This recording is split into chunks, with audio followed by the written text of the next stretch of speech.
Seperti biasa, sebelum kita memulai pembelajaran pada siang hari ini, marilah kita awali dengan mengaturkan panganjali umat terlebih dahulu. Om Swastiastu. Kita lanjutkan dengan mengaturkan doa terlebih dahulu, anak-anak. Om Awigiramastu Namasidam. Om Sidirastu Tadastu Swaha. Tidak henti-hentinya kita selalu mengucapkan doa sebelum memulai suatu kegiatan. Agar apa yang kita lakukan pada hari ini berjalan sesuai dengan harapan dan keinginan kita.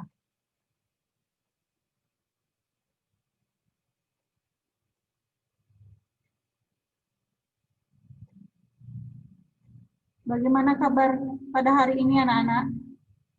Ibu buka ya mute-nya. Tapi ingat, kalau mau jawabnya yang tidak penting, nggak usah ngomong. Ini saja.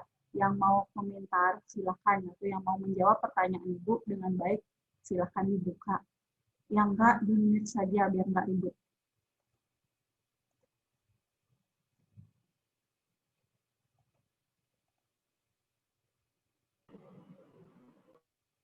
Apa kabar hari ini anak-anak?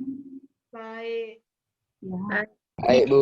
Baik, Bu. Terima kasih. Baik, Bu. Baik. Bu. Baik, Bu. Para baik.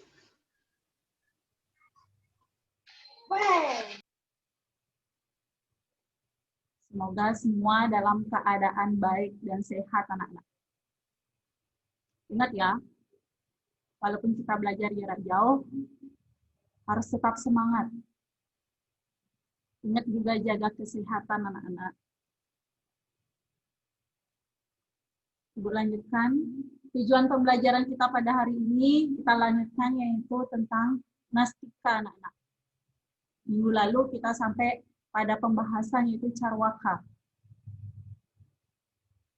Kita lanjutkan ke pembagian nastika berikutnya.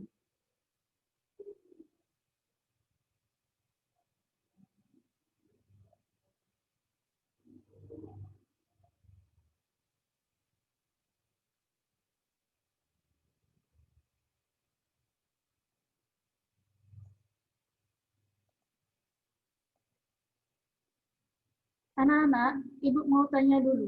Siapa yang masih ingat apa itu nastik, apa itu carwaka? Tujuan ajaran carwaka itu apa? Likomang Tisya, coba dijawab.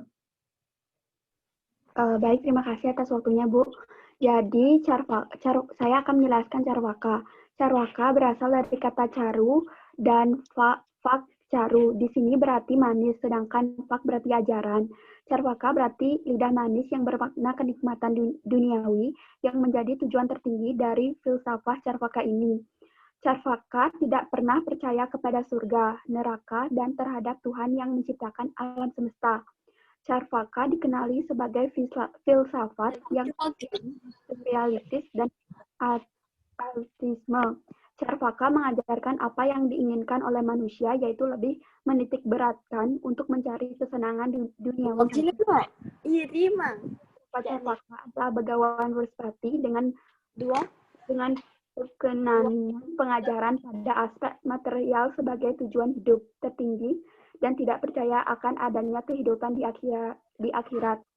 Nah, ajaran Carvaka ini menjelaskan tanah, air, api, dan udara adalah elemen alam semesta, kemudian tubuh, indera, dan objek lainnya merupakan hasil kombinasi dari berbagai elemen-elemen alam. Tidak ada yang ada hanya tubuh yang sadar. Kepuasan adalah salah satu tujuan manusia dan kematian adalah pembebasan. Terima kasih. Terima kasih ya Tisya. Tisya sudah menjelaskan apa yang sudah Ibu jelaskan minggu lalu. Sudah mengulang kembali. Ibu tegaskan sedikit saja. Carvaka itu ajaran yang tidak mempercayai tentang adanya Tuhan. Baik itu Atman, Karmapala, Punarbawa, itu yang tidak dia percaya. Dan tidak mempercayai keberadaan Weda. Carwaka itu bertujuan hanya untuk kenikmatan duniawi. Itu Carwaka ya. Kita lanjutkan sekarang tentang ini Ibu lanjutkan tambahkan materi Carwaka. Lagi sedikit. Aliran Carwaka hanya menggunakan tiga tindakan untuk menentukan kebenaran. Yang pertama itu pratyaksa, mengetahui kebenaran dengan cara langsung.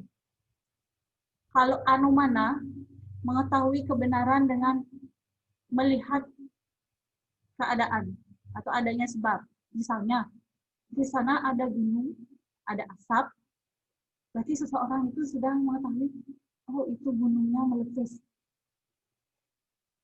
Dia mengetahui kebenaran berasal dari sebab. Itu artinya anumana. Mengetahui kebenaran dengan adanya sebab. Oh, sebabnya di sana ada gunung, ada asap, pasti gunung itu meletus. Itu yang disimpulkan. Padahal belum tentu gunung tersebut meletus. Tapi Carwaka itu tidak mempercayai anumana, tidak mempercayai cara kebenaran dengan seperti itu. Carwaka itu mempercayai pratyaksa dengan pengamatan langsung.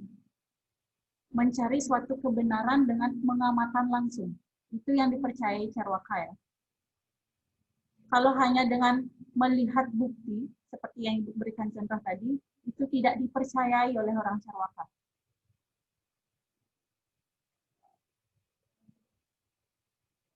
Tidak mempercayai sabda atau wahyu. Itu Carwaka. Ibu lanjutkan sekarang setelah Carwaka, itu ada Jaina, anak-anak.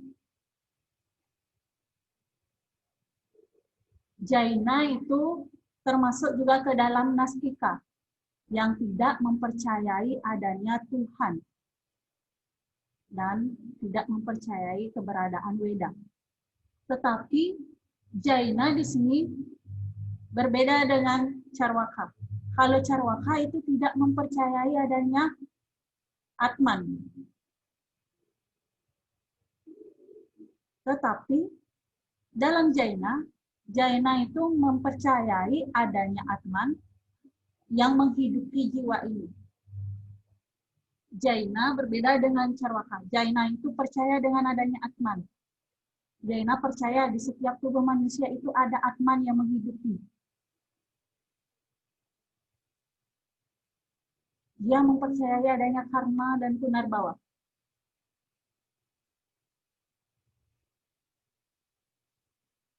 Di sini sudah Ibu jelaskan. Jaina didirikan sebagai gerakan karena Jaina itu lebih menekankan kepada pembelajaran ahimsa karma. Apa itu ahimsa, anak-anak? Siapa yang mau jawab? Ahimsa.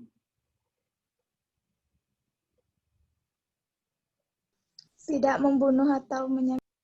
Ya, ahimsa, betul ya. Itu siapa tadi ngomongnya? Ahimsa itu tidak membunuh atau tidak menyakiti.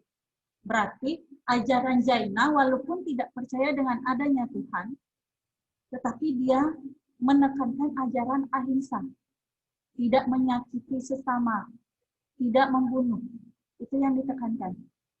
Jaina juga mempercayai adanya roh. Jaina mempercayai adanya roh sebagai sumber kehidupan. Jaina tidak mempercayai adanya Tuhan, anak-anak. Tetapi dalam Jaina, yang mendirikan Jaina itu, atau pendiri keyakinannya itu, disebut dengan istilah Tirthankara. Tirthankara di sini berposisi sama seperti Tuhan. Tapi orang Jaina menyebut Tirthankara namanya. Ada 24 jenis Tirthankara. Kalau kita menyebut Tuhan itu dengan istilah Ida Sang Yang Widi. Misalnya, kalau kita sudah percaya dengan adanya Tuhan, itu kita menyebut dengan banyak nama. Misalnya manifestasinya kita menyebut dengan banyak nama, yaitu nama-nama dewa. Kalau orang Jaina ini, Tirthankara itu sama setara dengan Tuhan atau ide Sang Hyang Widi. Itu menurut Jaina.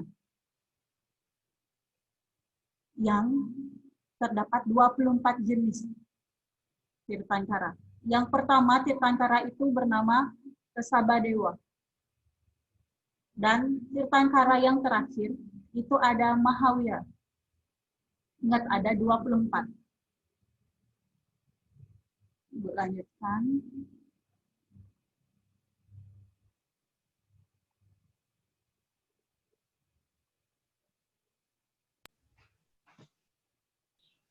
Satu.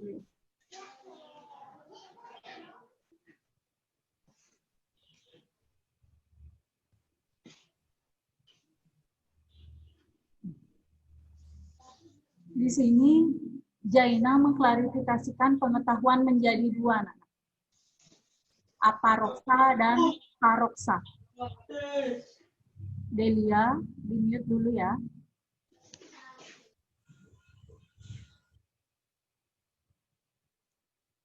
Aparoksa itu pengetahuan langsung, anak-anak.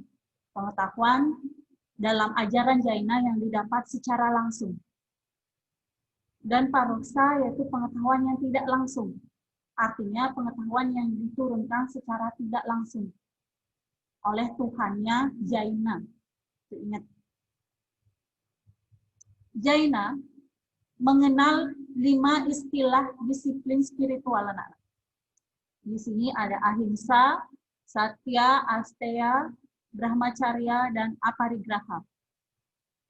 Di sini juga Ibu sudah berikan 5 gambar. Sekarang Ibu mau anak-anak menjelaskan 1 gambar yang manakah disebut dengan ahimsa, yang manakah itu satya, bisa dijelaskan langsung isi gambarnya, yang mana asteya, yang mana brahmacharya, dan yang mana aparigraha. Karena dalam ajaran Jaina, Jaina itu menekankan kelimanya ini, anak.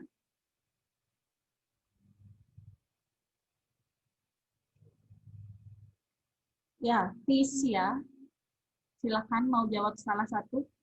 Saya mau jawab nomor 2, yaitu Satya. Satya artinya setia dan jujur. Terima kasih. Gambarnya terdapat gambar yang mana? Yang nomor 2 yang tangan kayak gini tuh, Bu. Di sini temannya itu Tisya menjelaskan tentang gambar nomor 2, yaitu Satya. Ajaran Jaina menekankan kepada kesetiaan, kejujuran. Di sini ada gambar ya orang sedang berjanji. Ya, setia pada perkataan, setia pada janji, kejujuran. Itu adalah satya, anak-anak, yang ditekankan dalam ajaran Jaina. Ntar dulu ya, Ibu ambil pulpen dulu.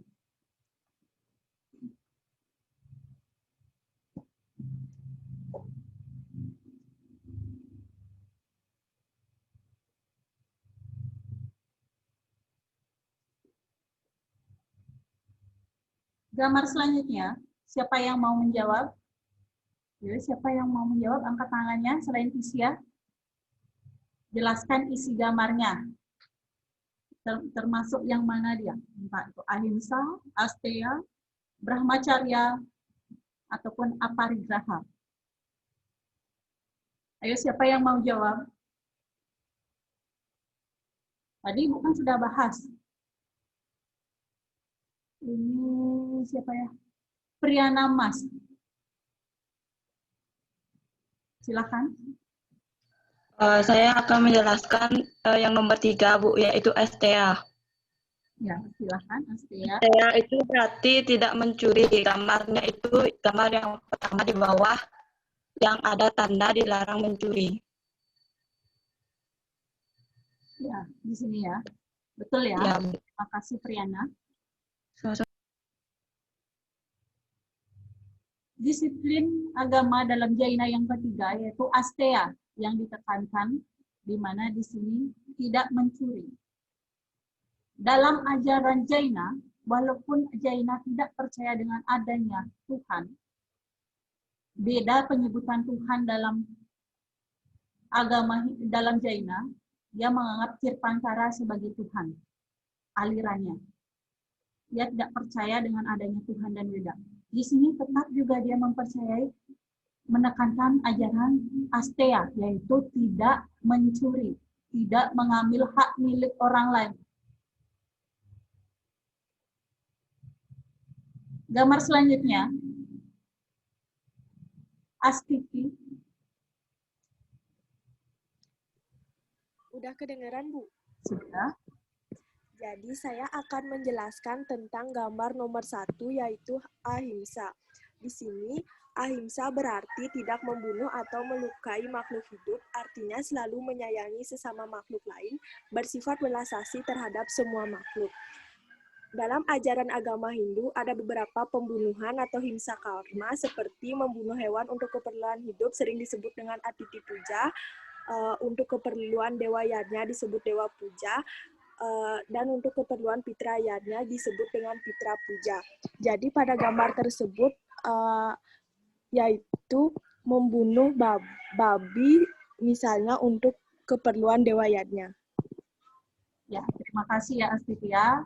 Di sini ada gambar orang yang melaksanakan pembunuhan, tapi di sini bukan termasuk ahimsa ya, karena pembunuhan di sini yang dilakukan itu untuk upacara keagamaan, artinya dibenarkan. Ahimsa itu artinya tidak menyakiti. Dalam ajaran Jaina juga diajarkan kita tidak boleh menyakiti, baik itu sesama maupun kepada orang lain. Kita tidak boleh menyakiti. Selanjutnya, siapa yang mau jawab? Yang belum dijawab itu Brahmacharya dan Aparigraha. Siapa yang mau jawab?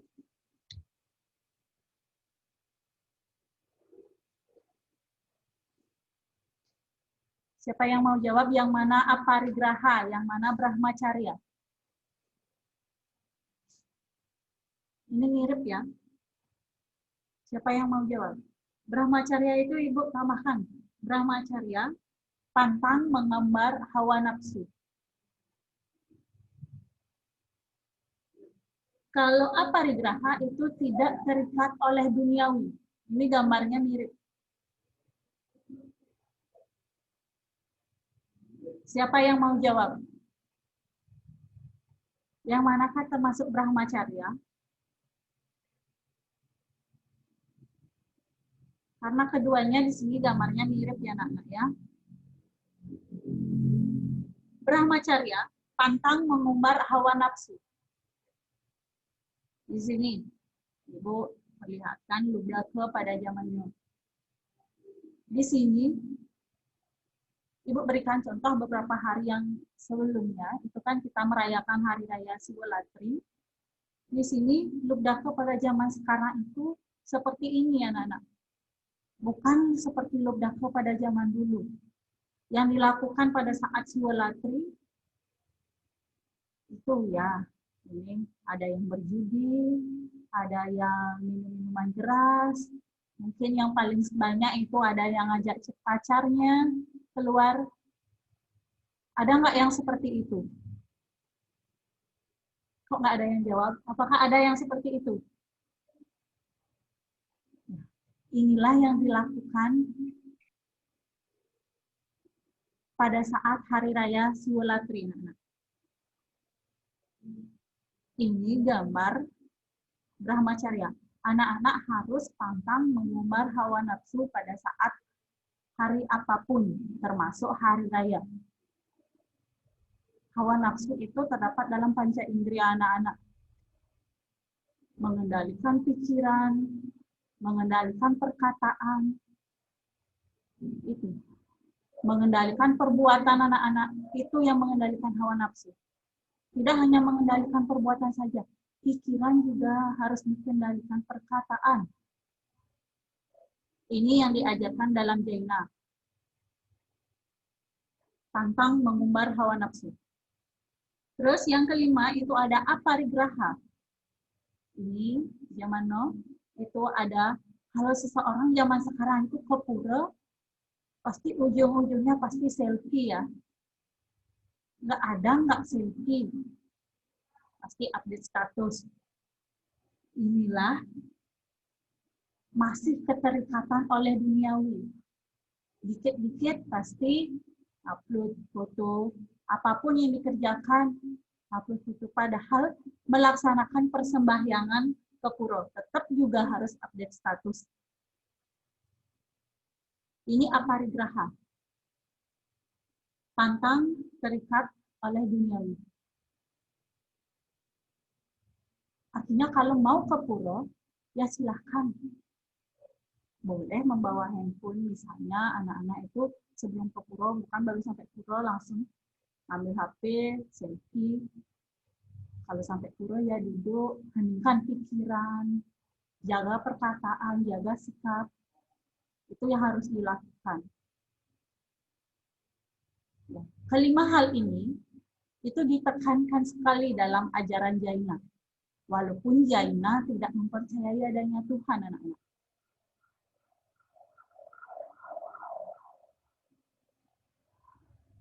Tadi misalnya, Ibu, kenapa Ibu bilang ke pura? Tapi Jaina itu tidak percaya dengan adanya Tuhan. Jaina itu dia tetap rohaniawan, tetapi tidak mempercayai Tuhan, anak-anak. Itulah Jaina, anak-anak. Ibu lanjutkan. Jaina dibedakan menjadi dua, anak-anak. Yaitu ada aliran Swetambara dan ada aliran Dirgambara.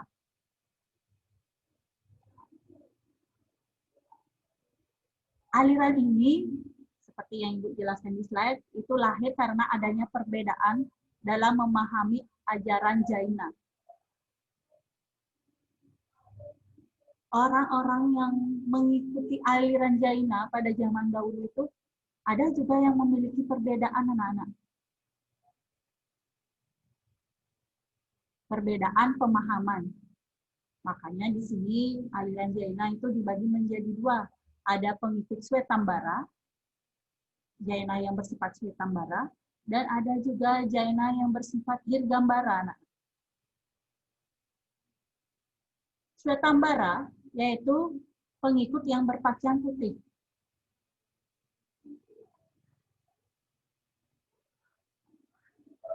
Yang melambangkan penolakan terhadap materi. Swetambara berlaku sebagai pendeta yang tertinggi. Kalau Dirgambara, siapa yang mau menjelaskan? Ya, enggak Ibu aja yang ngomong. Siapa yang mau menjelaskan apa itu Dirgambara? Ayo silahkan lihat buku paketnya. Apa itu Dirgambara?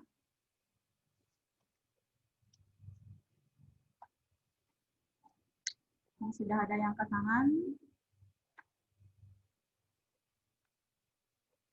Tunggu dulu. Iputu Agus Kurniawan. Ya, silakan. Jadi, Digambara adalah golongan yang sangat fanatik dan bahkan tidak berpakaian. Sekian dari saya. Siapa yang mau menambahkan bisa? Sudiartini. Apakah mau menambahkan?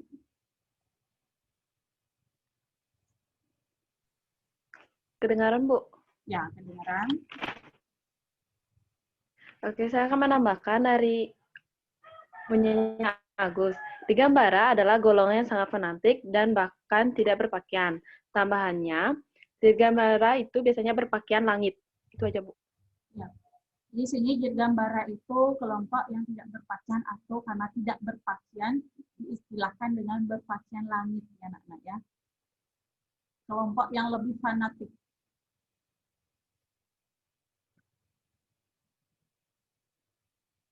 Ibu lanjutkan. Untuk Jaina, apakah ada yang ingin ditanyakan? Kalian kan sudah tahu perbedaan berarti dari Jaina, pindah dari Carwaka ke Jaina. Itu ada perbedaannya. Kalau tidak ada yang ditanyakan tentang Jaina, Ibu lanjutkan. Nastika yang ketiga, itu ada Buddhisme. Siapa yang mau menjelaskan apa itu Buddhisme? Kelompok Carwaka yang ketiga.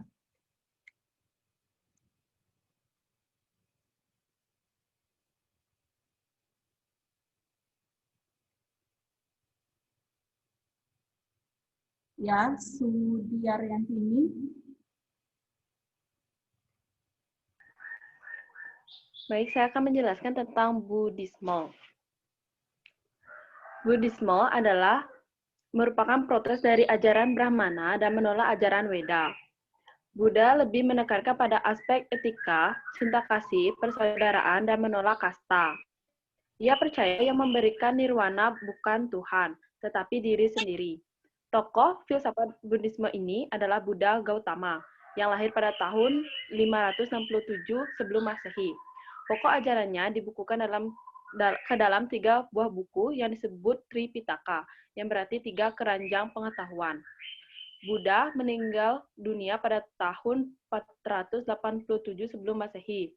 Setelah Buddha meninggal, pengikutnya terbagi menjadi 2, yaitu Hinayana dan Mahayana. Ada 4 kebenaran utama yang dibahas oleh Buddha. Yang pertama, tentang penderitaan yang diterima oleh semua orang berbeda-beda. Sesuatu yang kelihatannya menyenangkan sesungguhnya adalah penderitaan. Yang kedua, tentang konklusi Buddha, tentang sebab akibat. Ekstensi dari apapun di dunia ini material dan mental disebabkan oleh benda atau hal lain. Tidak ada sesuatu yang tak terkondisikan dan mengada dengan sendirinya. Di dunia ini tidak ada yang permanen. Yang ketiga, penderitaan bertanggung pada kelahiran di dunia ini. Yang keempat, tentang jalan yang ditempuh untuk menghilangkan penderitaan. Itu aja, Bu. Terima kasih ya. Itu sudah lengkap sekali dibahas sama temannya apa itu Buddhisme. Di sini Ibu bahas lagi sedikit. Buddhisme itu lahir dari ajaran Buddha Gautama, yaitu pada abad 567 sebelum Masehi. Ajaran Buddhisme itu juga bersifat ateisme dan spiritual, yaitu bersifat keduniawi dan tidak mempercayai adanya Tuhan, tetap tidak mempercayai Tuhan. Tetapi di sini Buddhisme itu menekankan kepada kasih sayang, persaudaraan, menolak tentang adanya kasta. Di sini Buddhisme itu menolak otoritas pelaksanaan yajna dalam Weda. Artinya dalam ajaran Weda itu kan menekankan bagaimana pelaksanaan yajna. Itulah yang ditolak dalam Buddhisme. Tujuan akhir perjalanan hidup manusia itu nirwana. Itu semata-mata dalam ajaran Buddhisme itu dianggap diperoleh sendiri, bukan bersumber dari Tuhan. Apapun yang didapat oleh kita sendiri, apapun yang didapat oleh manusia itu berasal dari usahanya sendiri, bukan karena Tuhan. Itu Buddhisme. Pokok ajaran Buddhisme itu dibukukan menjadi 3 anak-anak. Itu ada Vinaya Pitaka yang membahas tentang masyarakat umum, itu Sutta Pitaka yang membahas tentang upacara yang berkaitan dengan etika. Yang ketiga itu Abhidhamma Pitaka, itu yang berisikan tentang eksposisi teori-teori filsafat yang menjelaskan tentang filsafat-filsafat Buddha. Di sini Buddhisme itu lebih menekankan kepada kasih sayang, persaudaraan, penolakan kasta, itu lebih menekankan kepada apa yang diperoleh memang hasil dari jerih payah sendiri, bukan karena adanya Tuhan. Itu orang Buddhisme. Ya, tadi sudah dibahas sama temannya. Dalam Buddhisme itu ada 4 kebenaran anak-anak. Kebenaran bahwa ada penderitaan, itu Buddhisme itu percaya. Kebenaran bahwa adanya penyebab penderitaan, yang menyebabkan penderitaan. Yang ketiga itu kebenaran ada karena adanya penghentian penderitaan. Artinya adanya penderitaan, orang Buddhisme itu percaya. Adanya yang menyebabkan penderitaan juga percaya. Penderitaan itu juga bisa berhenti, orang Buddhisme itu juga percaya. Yang keempat itu kebenaran bahwa adanya menghilangkan penderitaan. Tidak hanya berhenti saja, penderitaan seseorang itu bisa hilang. Itu yang dipercayai Buddhisme. Di sini anak-anak bisa pelajari ada 8 kebenaran untuk menghilangkan penderitaan. Ada 8 jalan, anak-anak bisa pelajari. Oh ya anak-anak, tadi pagi Ibu sudah upload itu lison. Mungkin ada kekurangan, Ibu masih belajar. Silakan anak-anak coba menjawab. Di awal pertama, Ibu berikan anak-anak video. Silakan anak-anak menjawab. Salah benar, kalau benar anak-anak bisa lanjut. Kalau salah anak-anak akan mengulang lagi menonton video tersebut. Dan silakan lanjutkan. Misalnya ada materi slideshow seperti ini, dibaca, nanti dijawab pertanyaannya, ada poinnya. Begitu selanjutnya, sampai lagi ada pertanyaan yang tanpa nilai, kalau nggak salah. Nanti kalau anak-anak salah, itu bisa mengulang lagi ke awal. Ibu tadi pagi sudah cek, ada baru 4 orang yang menjawab. Dan yang paling banyak itu baru persentasenya 75% benar. Dan 70% nilai terkecil. Silahkan dicoba anak-anak. Kalau anak-anak kurang jelas, silahkan nanti bisa WA Ibu ya. Silahkan Ibu kasih waktu 1 minggu kalau nggak salah.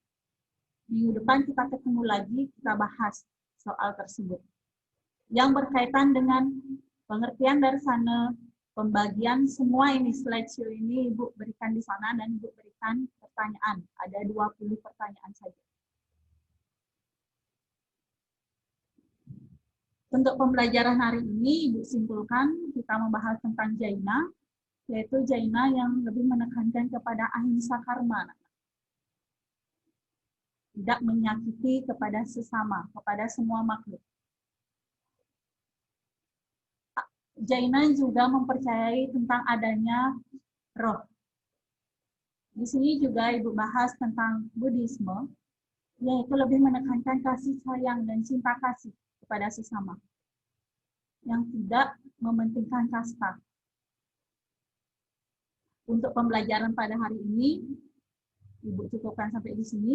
Silakan dicoba, itu tugas yang diberikan di Ibu di e-learning. Silakan juga pelajari ini yang ke-8 ini dan astika. Minggu berikutnya Ibu akan bahas tentang astika. Untuk hari ini Ibu tutup dengan Paramasanti anak-anak. Om Santi Santi Santi. Terima kasih anak-anak ya.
Menjawab soalnya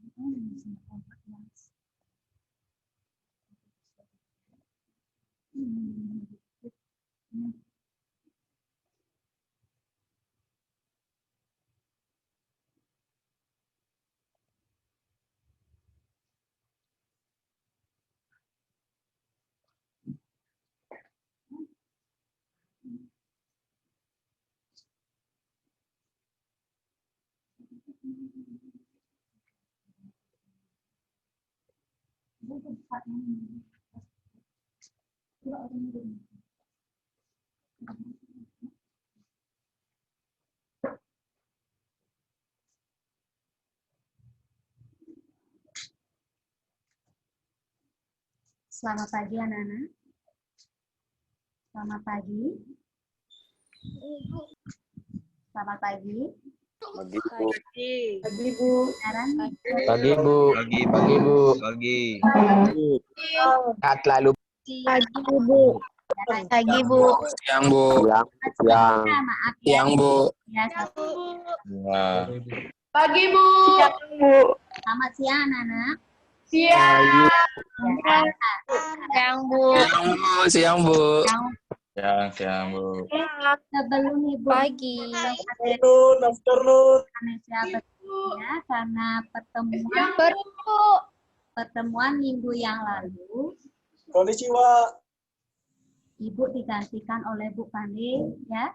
Karena Ibu ada kesibukan, kemudian hari ini Ibu akan melanjutkan materi yang disampaikan oleh Ibu Pande ya. Kemudian sebelum Ibu lanjutkan, Ibu akan mengajak kalian dulu untuk berdoa ya. Semoga kita selalu diberikan kesehatan sehingga kita dapat melanjutkan belajar daring ini hingga seterusnya nanti ya. Om Swastiastu.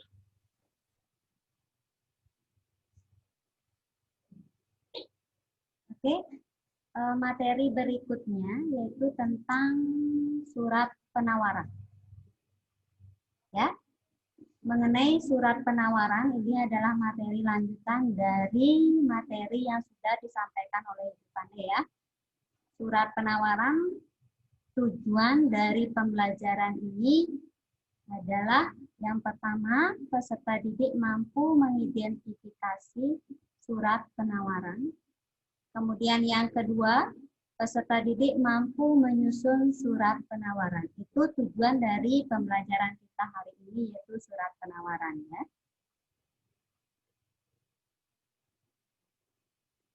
Ya.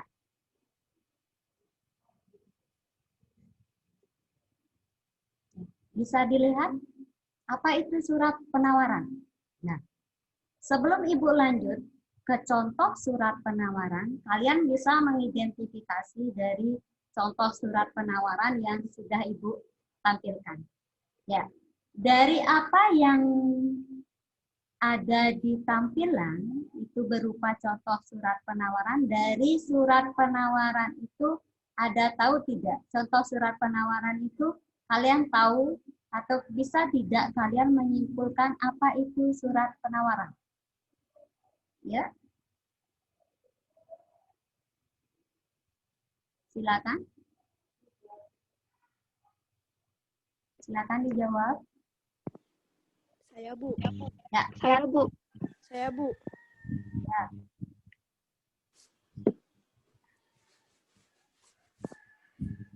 Udah kedengeran, Bu? Sudah. Jadi surat penawaran yaitu jadi surat penawaran adalah salah satu jenis surat yang dikenal dalam dunia bisnis. Dalam surat ini, penjual atau perusahaan yang menjual sebuah produk menawarkan harga produk tertentu kepada pihak lain. Biasanya dari toko, perusahaan, instansi, atau lembaga tertentu. Ya, itu adalah pengertian dari surat penawaran ya anak-anak ya. Bahwa surat penawaran itu adalah surat yang ada kegiatan tawar-menawar. Kemudian kenapa saya materinya teks negosiasi, kemudian ada surat penawaran?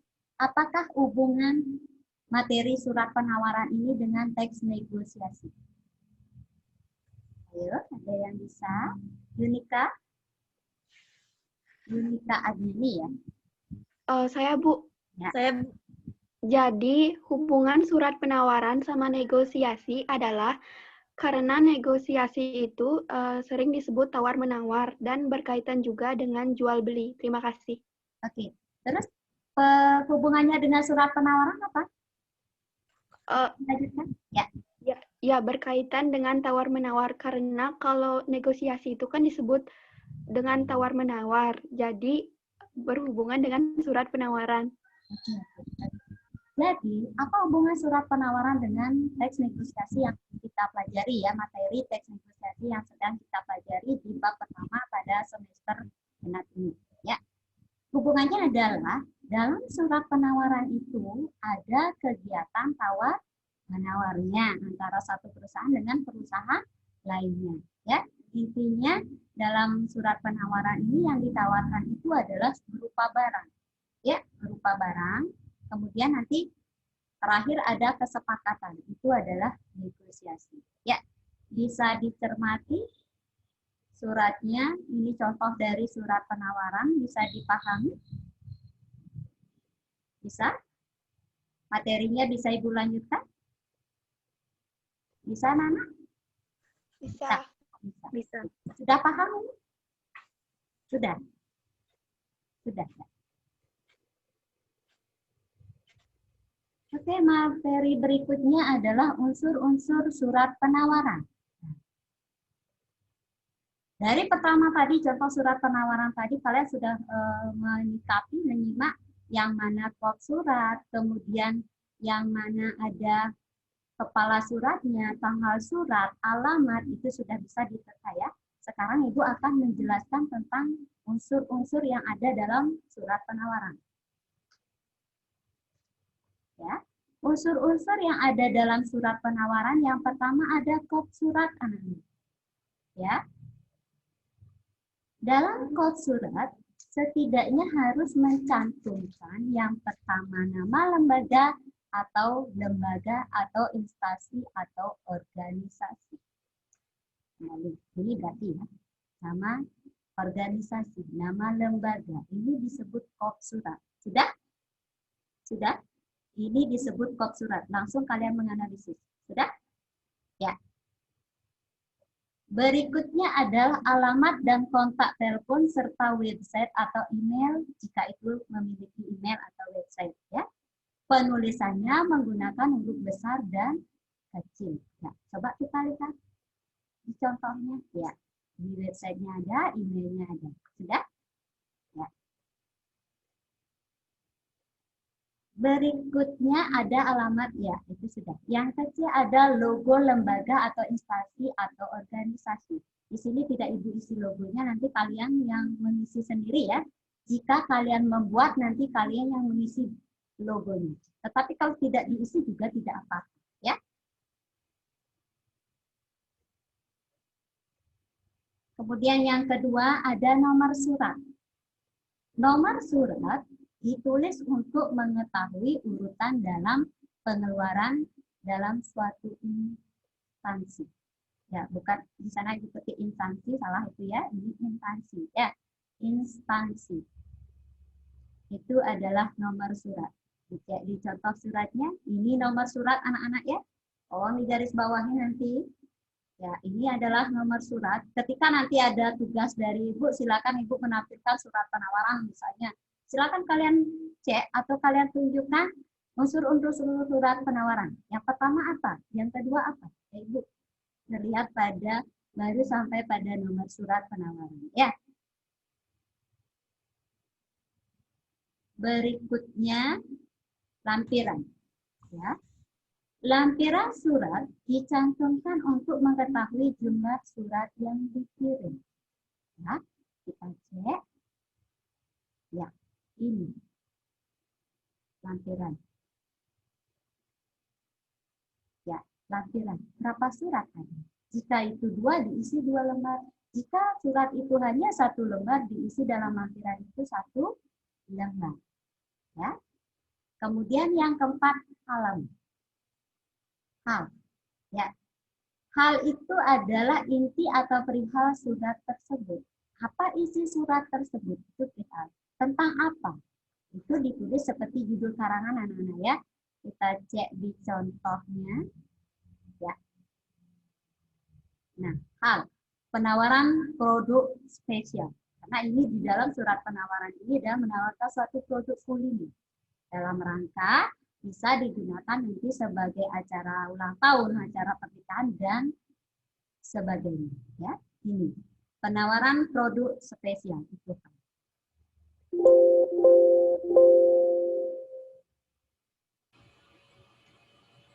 Ya, itu baru hal. Yang kelima adalah tanggal surat. Ya, tanggal surat ini di penulisannya di kanan sejajar dengan nomor surat. Ada tanggalnya di sana Ibu buat?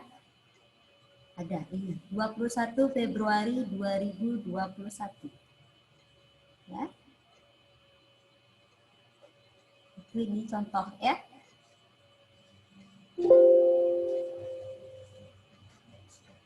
Ya, tanggal surat. Kemudian yang keenam ada alat penerima surat atau alamat, ya maaf, alamat penerima surat.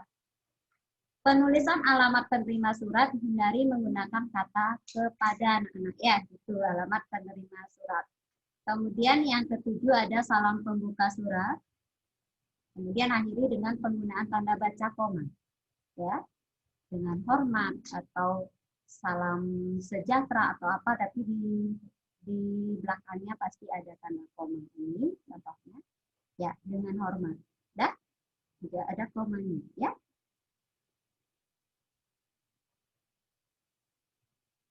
Kemudian ada tubuh surat. Yang mana disebut tubuh surat? Tubuh surat terdiri atas bagian pembuka, isi atau maksud surat dan penutup. Itu disebut tubuh surat.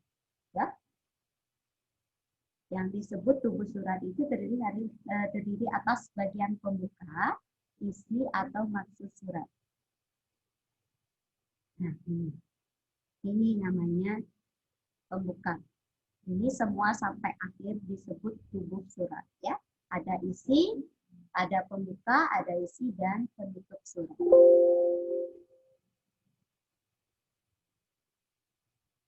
Ya. Yang berikutnya adalah salam penutup surat ya. Salam penutup surat diikuti nama, jabatan dan tanda tangan penanggung jawab surat. Ya. Bisa dipahami?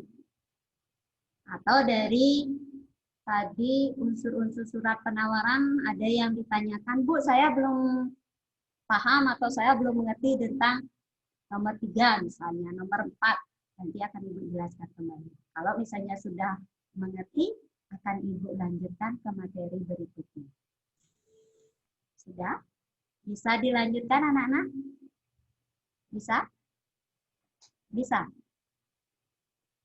Bisa dilanjutkan? Oke, Ibu lanjutkan. Ya. Tadi adalah mengenai surat penawaran. Itu materi kita ya. Kemudian kan Ibu lanjutkan ke materi berikutnya, tema berikutnya yaitu pasangan tuturan dalam teks negosiasi.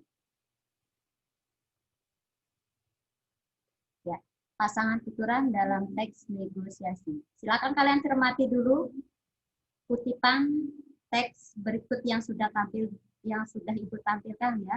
Ada kutipan 1, ada kutipan 2. Dicermati dulu. Nanti akan Ibu suruh menjawab, akan Ibu berikan pertanyaan nanti. Yang ini contoh kutipan 1 dengan kutipan 2 ini termasuk pasangan tuturan teks negosiasi apa? Silakan. Kalau sudah dapat buku paket, melihat buku paket, pasti kalian bisa menjawabnya. Ya, ada itu di buku paket. Jika kalian mendapatkan buku paket, di sana ada contoh ini, kemudian penjelasannya juga ada, pasti kalian bisa menjelaskannya. Silakan. Dari contoh kutipan teks yang sudah Ibu tampilkan, yaitu kutipan pertama, ada pembeli dan penjual. Pembeli, iya Bang, tapi harganya boleh kurang kan? Kan lagi musim Bang, 20.000 saja ya.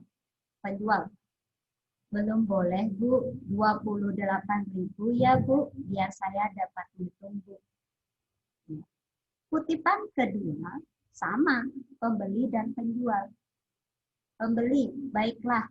Tapi saya boleh milih sendiri kan, Bang? Penjual, asal jangan pilih yang besar-besar, Bu. Nanti saya bisa rugi. Nah, ini termasuk pasangan tuturan apa? Pasangan tuturan apa? Ya. Yunika, bisa menjelaskan? Negosiasi lisan, Bu. Negosiasi lisan itu adalah bukan, maaf ya, negosiasi lisan itu adalah bentuk ya. Karena menyimak tentang negosiasi lisan, Ibu akan sedikit sisipkan atau lanjutkan ke materi bentuk negosiasi ya. Ada bentuk negosiasi lisan, ada bentuk negosiasi apa? Dalam bentuk apa, Yunika? Dialog. Kalau ini dalam bentuk dialog apa dalam bentuk lisan? Dialog. Dialog ya. Ini adalah teks negosiasi bentuk dialog ya. Ingat anak-anak ya, bentuk teks negosiasi itu ada dua. Tipe teks negosiasi, cara menulis teks negosiasi itu ada dua.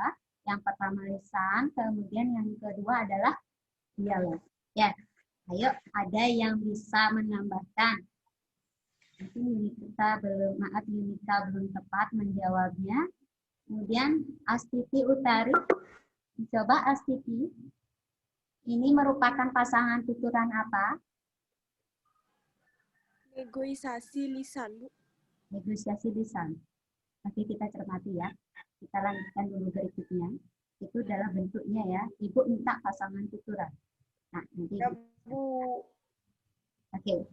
Pada kutipan 1 terdapat pasangan tuturan meminta dan menolak penurunan harga. Ada meminta, ada menolak. Coba. Ya, ini. Ada meminta, kemudian ada menolak. Itu pasangan tuturan namanya ya.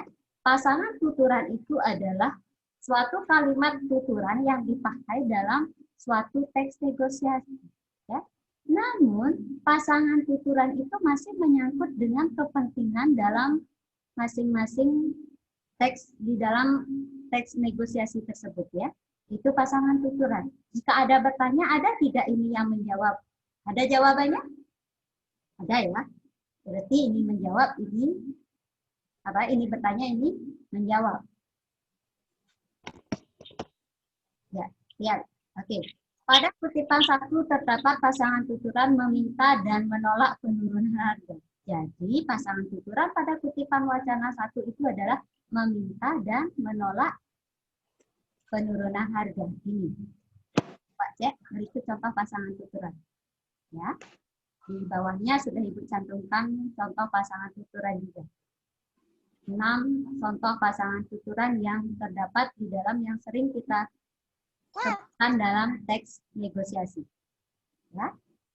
Kemudian, sedangkan pada kutipan 2. Nah, pada kutipan 2 mohon dicermati. Tadi sudah Ibu berikan contohnya. Yang ke kutipan kedua, ya. Baiklah, tapi saya boleh milih sendiri kan, Bang? Penjual, asal jangan pilih yang besar-besar, Bu. Nanti saya bisa rugi. Ini bisa di 10 AP4, siapa ya? 10 AP6, dan seterusnya bisa mewakili menjawab yang menjadi satu kelompok.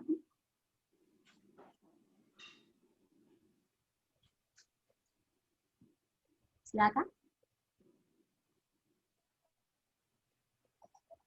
Kutipan kedua ada pembeli dan penjual. Pembeli, baiklah, tapi saya boleh memilih sendiri kan, Bang? Asal jangan pilih yang besar-besar, Bu, nanti saya bisa rugi.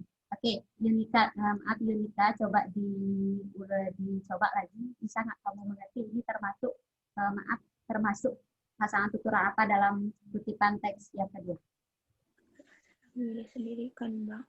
Yang pertama, apa tuh? Yang mana cocoknya ini? Ayo.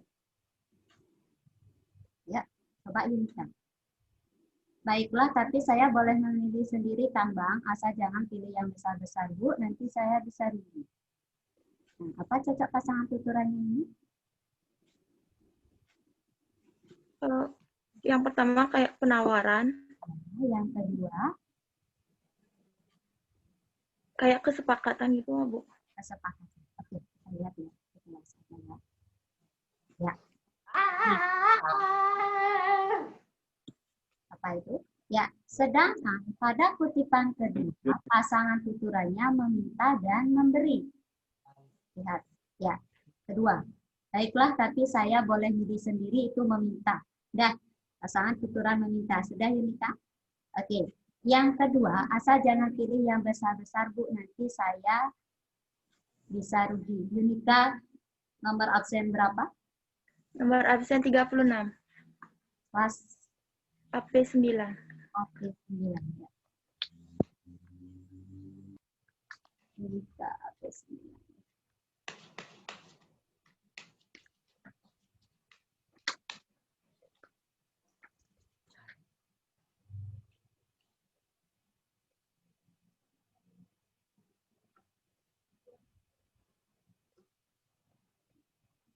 Oke.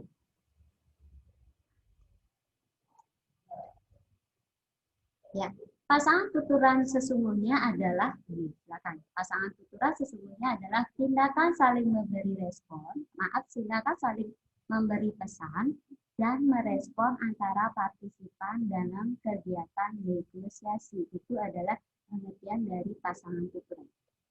Ya. Ya. Kemudian berikut contoh pasangan tuturan. Oke. Contoh pasangan tuturan yang sering kita temui misalnya dalam teks negosiasi itu yang pertama adalah mengucapkan salam. Kemudian ada membalas salam. Misalnya tadi Ibu bilang selamat siang. Selamat siang. Nah, ya, itu artinya mengucapkan salam, membalas salam. Ini pasangan tuturan yang cocok ketika nanti kalian bertemu teksnya. Teks negosiasi disuruh apa sih? Silakan dianalisis pasangan tuturannya, nanti kalian bisa menentukan pasangan tuturannya, ya. Kemudian ada bertanya, menjawab atau tidak menjawab. Ya, bertanya, menjawab atau tidak menjawab. Ya. Bertanya, menjawab atau tidak menjawab. Nah, kalau misalnya bertanya, ada yang menjawab, berarti ini yang ya. Kemudian meminta tolong, memenuhi atau menolak permintaan. Yang keempat, meminta, memenuhi, atau menolak permintaan. Ya. Yang kelima, menawarkan, menerima, atau menolak tawaran. Ya. Yang keenam, mengusulkan, menerima, atau menolak usulan. Itu pasangan itu. Ya. Ya.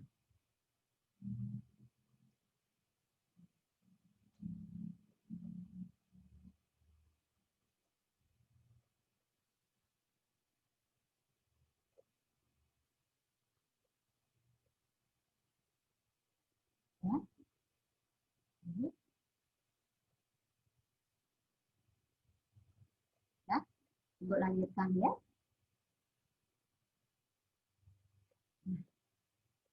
Contoh bertanya menjawab. Ibu berikan contoh lagi satu tentang kutipan teks. Yang pertama bertanya. Silakan duduk Bapak dan Ibu, selamat pagi. Boleh saya tahu Bapak dan Ibu ini berasal dari mana? Itu bertanya. Contoh kutipannya seperti ini ya. Kalau nanti kalian bertemu, oh ini bertanya. Contohnya seperti ini ya. Kemudian ada menjawab. Ini contoh bertanya dan menjawab. Pasangan tutupan bertanya dan menjawab ya. Menjawab, saya Budi Pak, Kepala Desa Sejahtera, ini Ibu Suci, Sekretaris Desa, dan satu lagi Pak Dedi, salah satu tokoh masyarakat yang ditunjuk untuk mewakili warga desa kami. Ya, itu. Ini adalah contoh dari bertanya dan menjawab.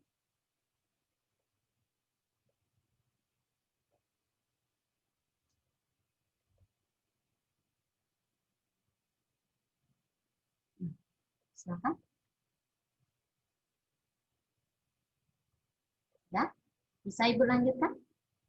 Saya.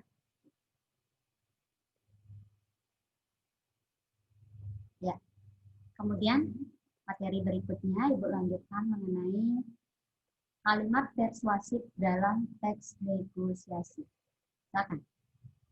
Kalian sudah mengenal kalimat persuasif mungkin dari SD. Dari SD sudah diajarkan, namun tingkatannya berbeda-beda. Kalau di SD mungkin persuasif itu apa? Mempengaruhi, mempengaruhi kalimat yang mampu mempengaruhi orang lain misalnya. Di SMP lagi ketemu kalimat persuasif itu apa? Ya, Nah, kemudian di SMK, bertemu lagi SMK maupun SMA, ada lagi materi tentang kalimat persuasif. Ini muncul di kalimat atau muncul di materi teks negosiasi. Teks negosiasi itu paling sering menggunakan kalimat persuasif. Mengapa? Karena dalam teks negosiasi itu dia mau menawarkan atau mempengaruhi menawarkan suatu barang, sehingga kalimat yang dipakai ya kalimat yang mengacu pada mempengaruhi orang lain untuk membeli barang yang dia tawarkan. Nah, di sana dalam teks dalam kegiatan negosiasi itu ada penawaran, kemudian ada apa? Kesepakatan. Ya, ada penawaran, ada kesepakatan. Ya, kalimat persuasif adalah kalimat yang bertujuan mempengaruhi dalam kegiatan negosiasi. Ya, contoh cuplikan kalimatnya sudah Ibu isi. Ayah tenang saja, semuanya sudah aku pikirkan. Ayah doakan saja biar aku mudah meraih cita-cita. Ayah, ya sudahlah kalau itu mau kamu, tapi nanti malam kamu pikirkan lagi ya. Itu contoh kalimat persuasif. Sekarang silakan dicermati yang mana di antara kalimat cuplikan teks negosiasi antara anak dan ayah ini termasuk kalimat persuasif. Silakan.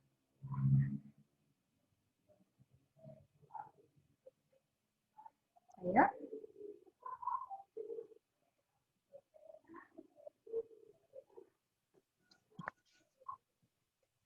Kedengaran, Bu? Ya, kedengaran. Silakan. Dalam kutipan di atas, si anak menggunakan kalimat persuasif. Ayah tenang saja, semua sudah aku pikirkan. Ayah doakan saja biar aku mudah meraih cita-cita. Makna tersirat dari kalimat itu adalah si anak memaksa secara halus kepada ayahnya agar mengizinkannya memilih sekolah sesuai dengan cita-citanya. Oke, Riana ya? Ya, Bu. Ya, oke. Riana 10 API 9. Oke, Priana mengatakan bahwa kalimat persuasif yang ada cuplikan di dalam teks negosiasi, ayah tenang saja semuanya sudah kupikirkan.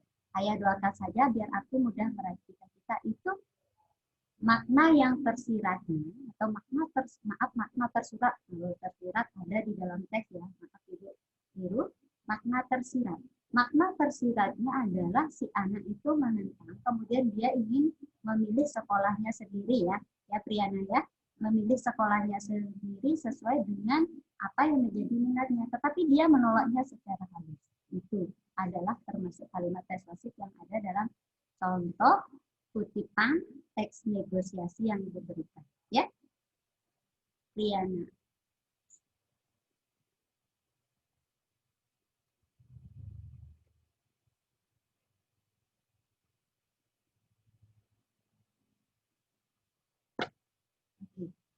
Ibu lanjutkan ya. Ya. Kembali Ibu tekankan, Ibu jelaskan bahwa di dalam kutipan di atas, si anak menggunakan kalimat persuasif. Jadi sudah dijelaskan oleh Priana, ayah doakan saja biar aku mudah meraih cita-cita. Makna tersirat dari kalimat tersebut adalah si anak memaksa secara halus kepada ayahnya agar mengizinkan memilih sekolah sesuai dengan cita-citanya. Ya. Kemudian bahasa yang santun sangat mempengaruhi keberhasilan negosiasi. Bahasa yang santun itu bahasa apa? Bahasa yang secara halus. Itu bahasa yang santun. Bisa kalian bertanya lagi, bahasa yang santun itu kata-kata yang dipakai dalam bahasa yang santun itu apa saja? Ini contohnya ya. Tolong, silakan, cobalah, percayalah, dan bolehkan. Itu biasanya digunakan untuk memperhalus kalimat kalimat persuasif yang digunakan dalam teks negosiasi. Sudah dipahami? Bisa dipahami? Bisa. Ibu lanjutkan ya? Ya, oke.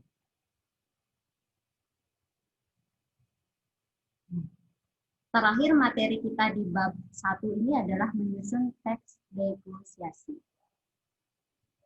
Dalam menyusun teks negosiasi, hal-hal atau yang harus kalian perhatikan adalah permasalahan yang akan dinegosiasikan. Ya, maaf ini salah ketik. Dinegosiasikan oleh pihak yang berkepentingan dalam negosiasi tersebut. Ya, itu menyusun teks negosiasi. Kegiatan menyusun teks negosiasi harus dilakukan dengan mengidentifikasi permasalahan dulu. Kalian menentukan permasalahannya dulu.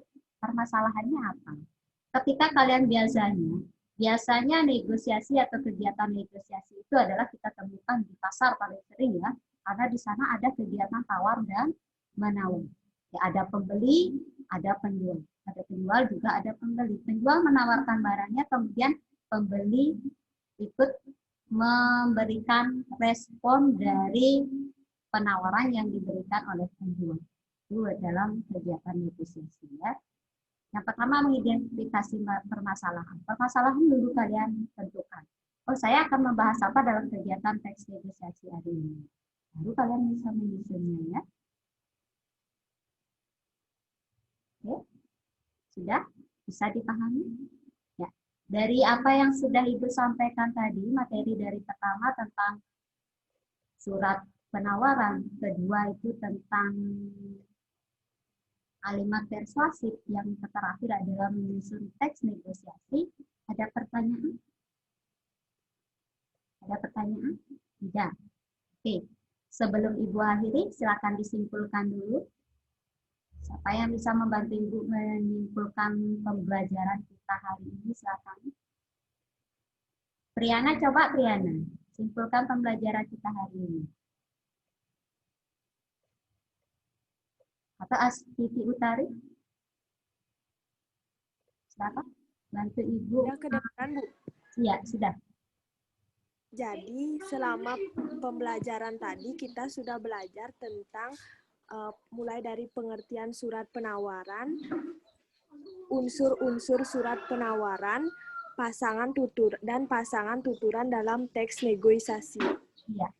Oke, terima kasih Astiti. Astiti Utari 10-9 ya. Ya.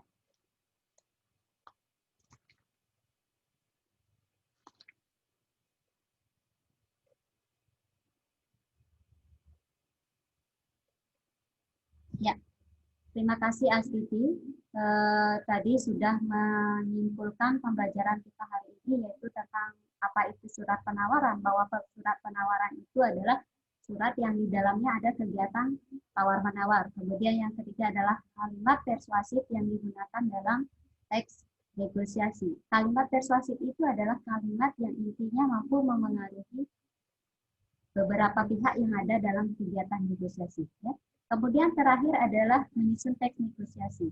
Menyusun teks negosiasi itu yang perlu kalian lakukan yang pertama adalah mengidentifikasi permasalahan yang akan dipakai dalam menyusun teks negosiasi tersebut. Ya, ada pertanyaan?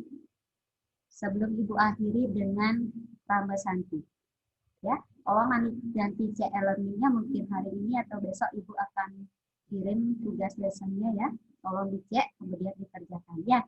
Oke, karena materinya sudah selesai dan jamnya juga sudah selesai untuk mata pelajaran bahasa Indonesia, Ibu tutup dengan selamat pagi dan Ramesanti. Om Santi Santi Santi.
Iya, iya.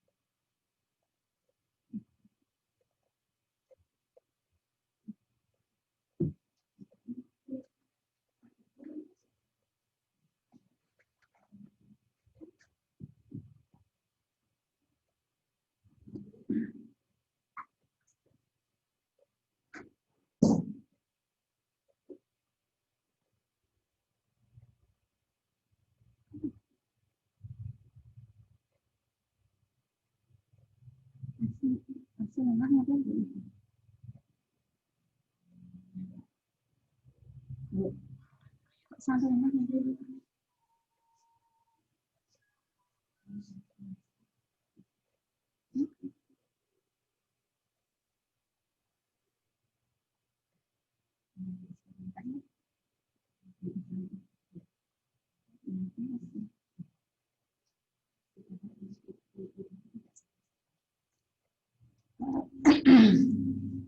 Selamat siang anak-anak semuanya di rumah. Om Swastiastu. Selamat siang. Enggak didengar ya? Bisa didengar? Kalian bisa dengar Ibu? Bu, bisa. Sudah? Bisa. Sudah bisa? Bisa. Ya, sudah. Bisa. Nah ya, sepertinya sekali Ya. lagi pada anak Ya. semuanya di Bisa, rumah, Bu. kita lanjutkan. Bisa, Bu. Hah? Bisa, Bu. Bisa. Ya. Jadi Bisa, Bu. kita, Bisa. Bisa. bersabar ya. Bisa, Bu. Nggih. Bu minta tenang supaya nanti pembelajaran kita bisa kita lakukan dengan baik ya. Nggih. Ya, udah. Jadi hari ini apa pelajarannya anak-anak? Apa pelajarannya? Sani? Apa? Sanitasi. Sudah? Sanitasi, Bu. Ya. Minggu lalu anak-anak belajar sanitasi itu terkait materi tentang apa? Kesehatan kerja. Ya, nah, kok bengong semuanya? Nggak ingat dengan materi yang sudah diberikan oleh Ibu Angginya minggu lalu? Adalah kesehatan kerja. Ya enggak? Ya enggak? Ya enggak? Betul? Betul. Nah, sebelum Ibu mulai dengan materi hari ini, terkait dengan materi yang ada kaitannya dengan materi yang sebelumnya, coba Ibu ingin tahu dulu apa kalian masih ingat dengan apa itu kesehatan kerja diberikan minggu lalu? Atau mungkin kalian baca di bukunya? Masih. Siapa yang bisa? Kedengaran, Bu? Saya, Bu. Ya, silakan. Siapa yang mau? Saya, Bu. Silakan. Jadi, Ya, coba. jadi Atas kesehatan jalan. Ya, Nikoma siapa? di Komang Tisya. Ya, silakan, Dik. Jadi kesehatan kerja merupakan bagian dari ilmu kesehatan atau kedokteran yang mempelajari tentang usaha preventif dan kreatif serta rehabilitatif terhadap penyakit atau gangguan kesehatan yang diakibatkan oleh faktor-faktor pekerjaan dan derajat kesehatan kerja ataupun penyakit umum. Terima kasih. Jadi tidak lain kesehatan kerja itu adalah merupakan bagian dari ilmu kedokterannya atau ilmu kesehatan yang mana itu adalah bersifat preventif ataupun kuratif dan rehabilitatif. Kalian tahu kuratif itu artinya apa? Di semester kemarin, semester 1 kita sudah pelajari. Itu adalah artinya mengobati. Kalau preventif, Mencegah. ya, mencegah. Di mana tindakan mencegah kita lakukan adalah sebelum kita mengalami apa? Gangguan kesehatan atau jatuh sakit, baik itu penyakit kerja maupun penyakit akibat kerja, ya. Nah, itu kesehatan kerja. Lantas tujuan dari kesehatan kerja itu seperti apa? Siapa yang masih ingat? Tujuannya dari kesehatan kerja adalah meningkatkan apa? Ya, Dek. Ya. Siapa, Dek? Namanya? Saya, Bu. Ya, Saya, Bu. coba yang AP7 diketuk siapa ya? AP7? Ada ya?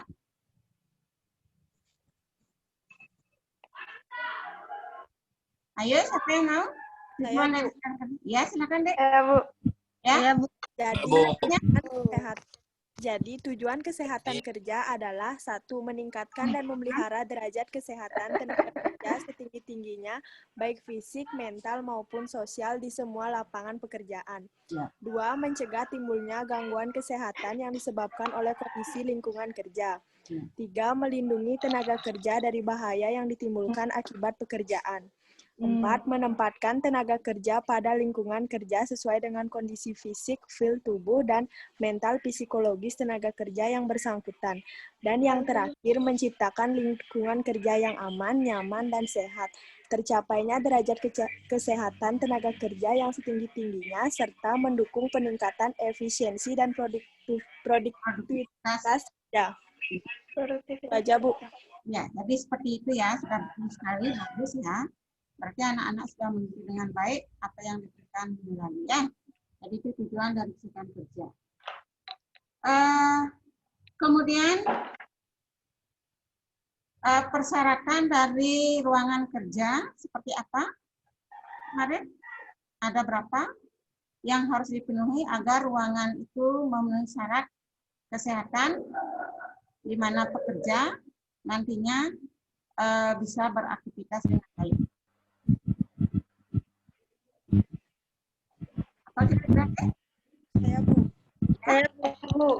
Bu. Ya, siapa ya? Siapa? Saya, Bu. Mikade. Siapa yang mau?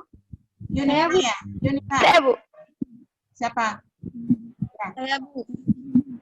Ya, silakan. Yunika Aryani ya? Ya.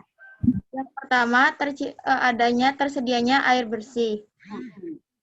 Yang kedua, udara ruangan yang sehat. Terus? Yang ketiga, pengelolaan limbah hotel. Terus? Pengelolaan limbah padat. Bukan. Udah, itu aja, Bu. Itu aja, ya. Nah, itulah persyaratan ruangan kerja agar memenuhi syarat kesehatan. Salah satunya adalah adanya penyediaan air bersih. Kenapa di suatu hotel ataupun restoran itu air bersih menjadi salah satu syarat daripada tempat kerja atau ruangan kerja yang sehat? Karena apa? Siapa yang tahu? Saya, Bu. Saya, Bu. Ya, silakan. Nih, Kadek. Ya. Kebutuhan air bersih pada suatu hotel sangat penting sekali. Jika air di hotel tersebut tidak bersih, maka customer atau pelanggan tidak mau menginap di hotel tersebut. Air bersih adalah air yang digunakan untuk keperluan sehari-hari dan kualitasnya memenuhi persyaratan kesehatan air bersih sesuai dengan peraturan perundang-undangan yang berlaku dan dapat diminum apabila dimasak. Itu aja, Bu. Ya. Kalau secara fisik, ciri-ciri air yang akan bersih itu seperti apa? Yang layak digunakan untuk memenuhi kebutuhan, di mana air bersih itu adalah bagi kita manusia adalah menjadi kebutuhan. Ya, secara fisik adalah dia itu tidak berbau, lagi, tidak Tidak Berwarna. berwarna, bagus. Tidak berwarna, Ya. tidak bagus. Nah itu ya. Nah kemudian untuk hari ini kita akan lanjutkan dengan materi seputar masih di kesehatan kerja, lingkungan kerja. Kita akan lanjut salah satu persyaratan ruangan kerja itu lanjutannya yang pertemuan kemarin itu adalah pengelolaan limbah hotel, ya. Di mana jenis limbah itu kan kita ketahui ada jenisnya 2. Ya enggak? Anak-anak udah pernah baca di bukunya? Limbah atau buangan. Limbah itu sama dengan buangan. Kenapa disebut buangan? Ada kira-kira yang bisa? Kenapa disebut buangan? Karena sudah tidak. ya, karena benda itu adalah merupakan sisa-sisa daripada hasil melakukan pekerjaan yang tidak bisa digunakan lagi dan harus dibuang karena tidak memiliki nilai guna. Ya. Nah, jenisnya daripada limbah itu kan ada berapa kira-kira anak-anak? Ada dua. Limbah apa saja? Atau buangan jenis apa saja? Yang kemarin saya disebutkan ada yang dalam bentuk ada Limbah padat atau sampah. padat dan cair. Ya. Nah, hari ini kita akan membahas limbah cair. Sehingga tujuan pembelajaran hari ini seperti apa yang tertera di sana anak lihat. Ya, kita tetapkan tujuan pembelajaran hari ini yang harus kita capai adalah ada 4. Ya. Yang pertama pengertian limbah cair. Kemudian yang kedua perbedaannya antara limbah cair dengan limbah padat atau limbah padat dengan limbah cair. Kemudian pengaturan daripada cahaya hotel. Yang keempat.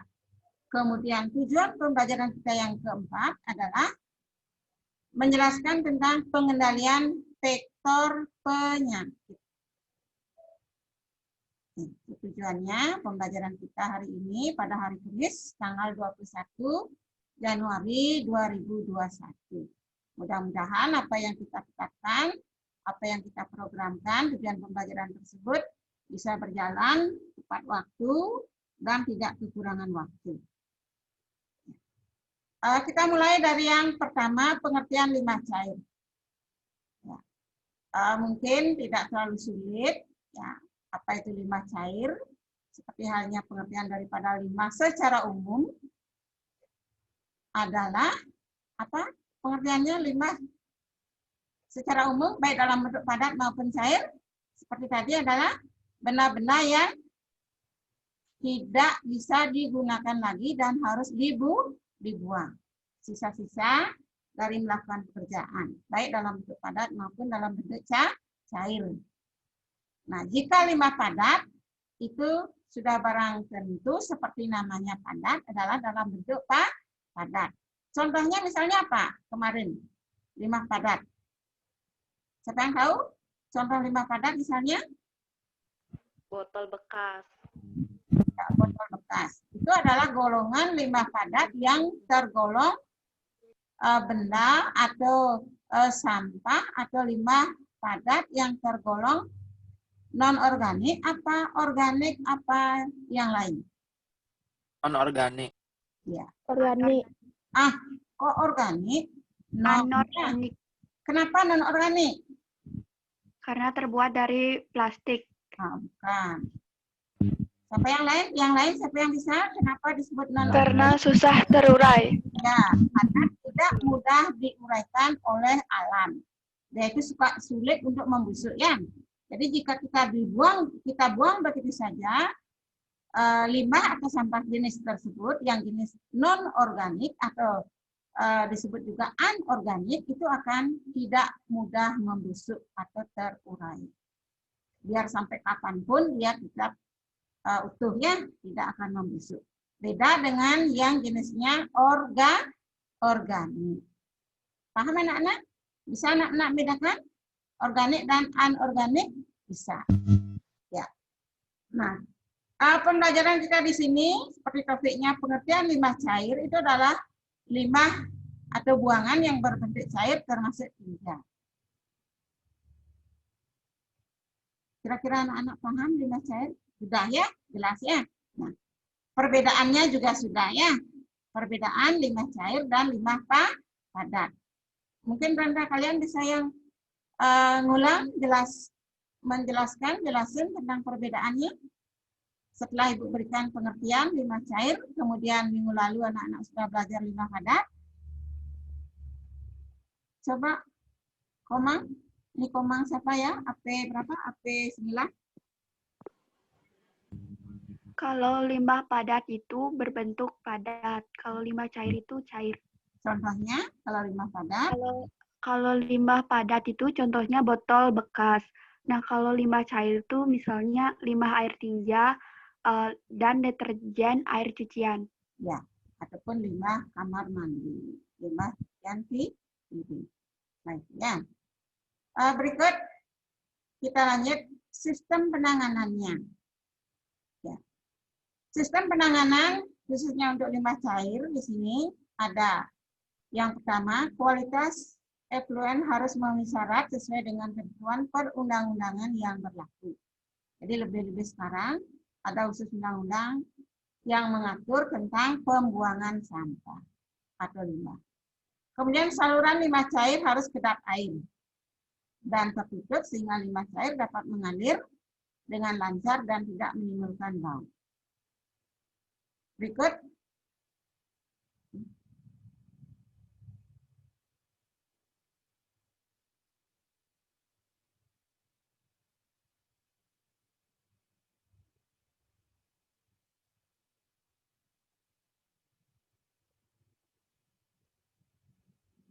Ya. Kemudian lanjut terkait usaha agar kandungan gas dalam itu ya.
Ya. Berikut semua limbah cair harus dilakukan pengolahan lebih dahulu sebelum dibuang ke lingkungan minimal dengan adanya septic tank. Anak kan tahu septic tank ya? Nah, itu pembuangannya. Kemudian lanjut terkait usaha agar kandungan gas dalam ruangan tidak melebihi konsentrasi maksimal. Pengaturan cahaya hotel. Ya. Jumlah pencahayaan pada bidang kerja diperlukan untuk melaksanakan kegiatan secara efektif.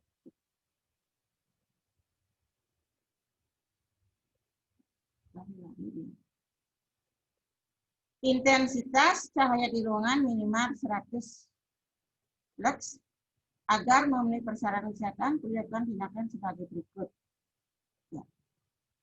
Pertama, adanya pencahayaan alam atau buatan.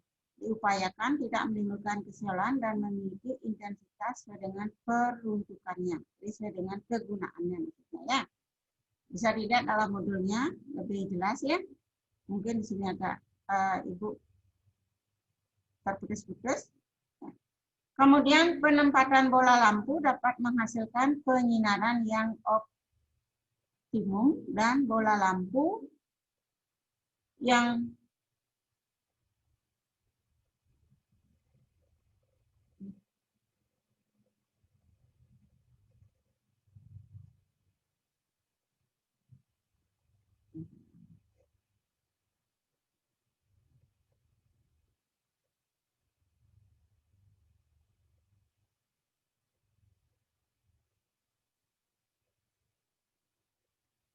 ya, bola lampu yang tidak berfungsi dengan baik harus segera diganti. Pengendalian yang terakhir ya, pengendalian vektor penyakit. Pernah Anda mendengar kata vektor penyakit?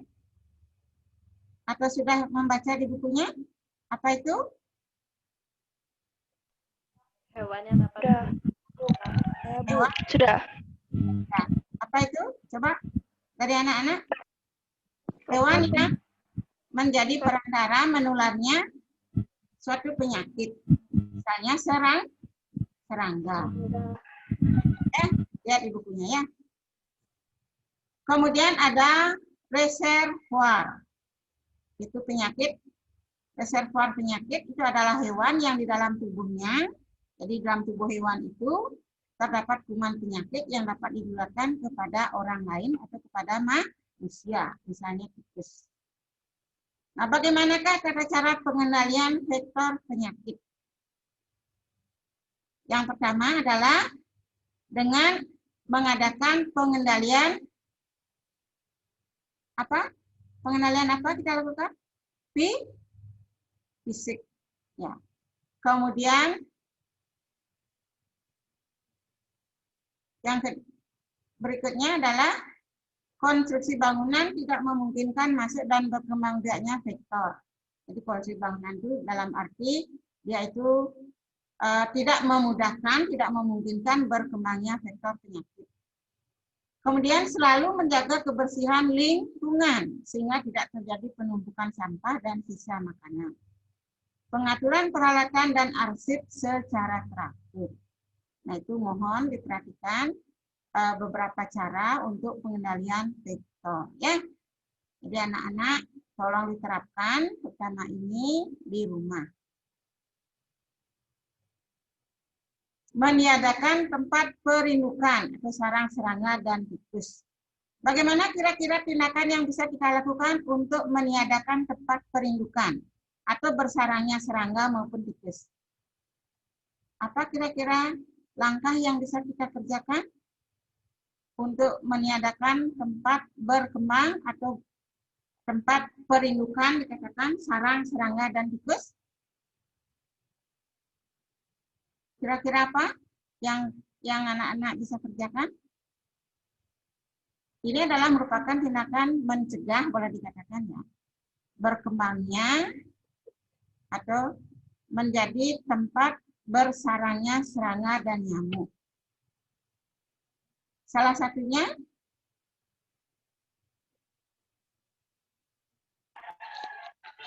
apa kira-kira?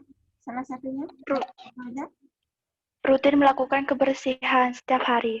Ya, rutin melakukan kebersihan atau tidak membuang sampah secara sembarangan. Kemudian termasuk juga tidak terlalu banyak menggantung pakaian. Ya, mungkin kalian kebiasaan gantung-gantung pakaian yang terutama kotor di kamarnya itu tolong dikurangi ya, sehingga dengan itu akan bisa mengurangi bersarangnya serangga ataupun tikus, termasuk juga nyamuk. Kemudian bisa dilakukan dengan pengendalian dengan bahan kimia. Tadi kan bisa dengan alam ya, yaitu dengan melakukan penyemprotan, kemudian pengasapan, memasang umpan, dan abatisasi pada penampungan air. Itu.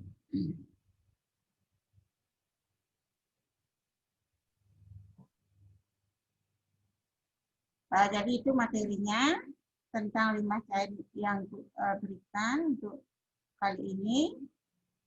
Kita sampai pada kesimpulan. Kesimpulan pembelajaran selama pembelajaran hari ini adalah, coba dari anak-anak, coba yang cowok, kok Ila ya?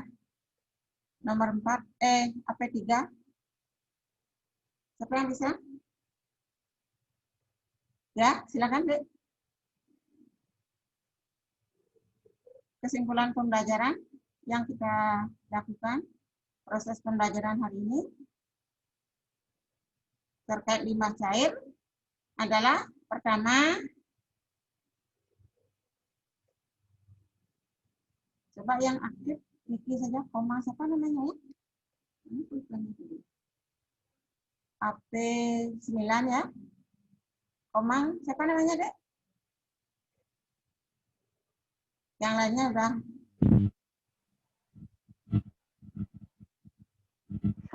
Saya, Bu. Ya, jadi kesimpulannya tadi kita sudah membahas tentang limbah cair dan limbah padat. Nah, kalau limbah cair, limbah cair saja. Komang siapa, Dek? Komang Tisya. AP9. Komang siapa? Komang atas nama nih Komang Tisya, kelas AP9. Iya. Ya, coba. Jadi tadi kita sudah membahas tentang limbah cair dan limbah padat. Jadi limbah cair itu buangannya berbentuk cair, dan kalau limbah padat itu buangnya berbentuk padat. Dan selain itu kita sudah membahas tentang pengaturan cahaya hotel. Pengaturan cahaya hotel di ruangan minimal 100 lux. Terus kita sudah membahas juga tentang pengendalian vektor penyakit. Sekian dari saya, terima kasih. Ya. Ya.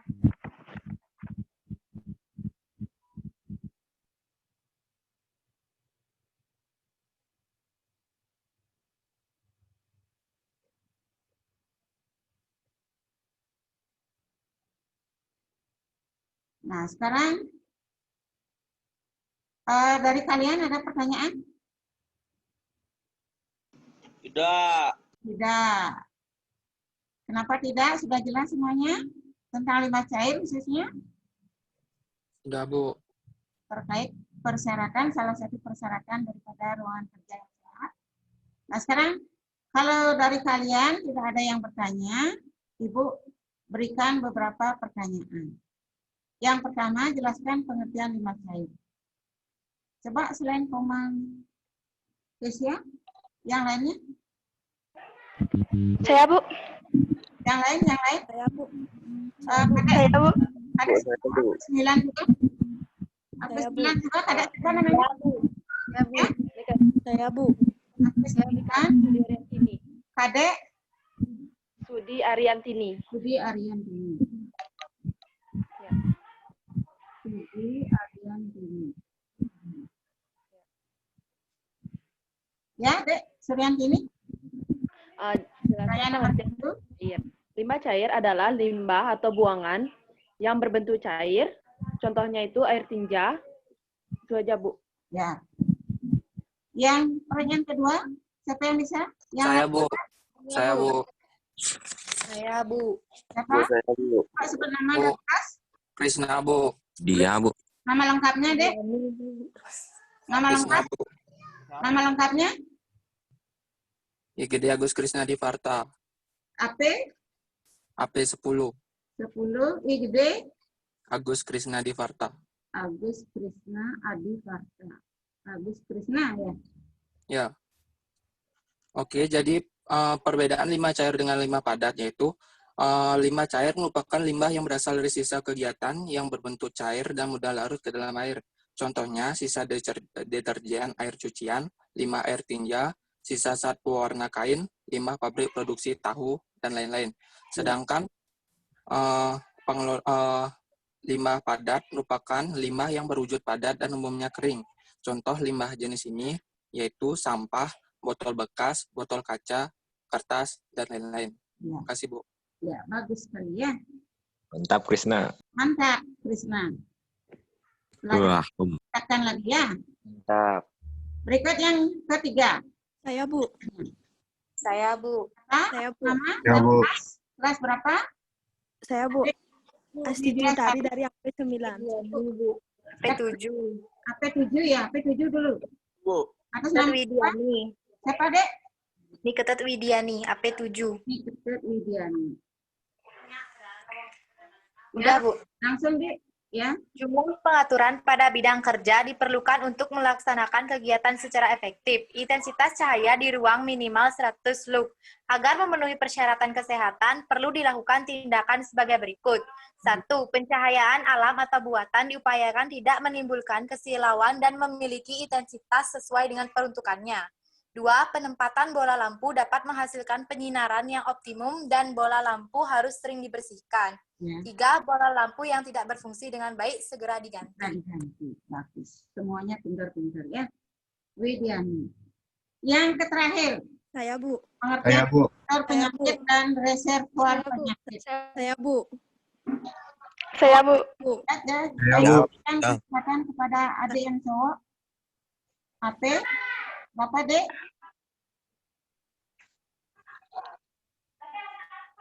Ayo. Saya, Bu. Ya, Saya, siapa, Bu. Dek? Saya, Bu. Ya, sebutkan dia langsung nama dan kelas, Dek. Saya, Bu. Nama Bunga saya Widyasari, Astiti Utari, AP9. Bu. AP 9. Bunga Widyasari. Apa, Bu? AP9. Nama? Yunika Nyanyi. Bunga Widyasari. Astiti Utari, Bu. Lengkapnya, Dek. Niwaya Yunika. Bunga. Biasa. Widyasari. Ya, Bang.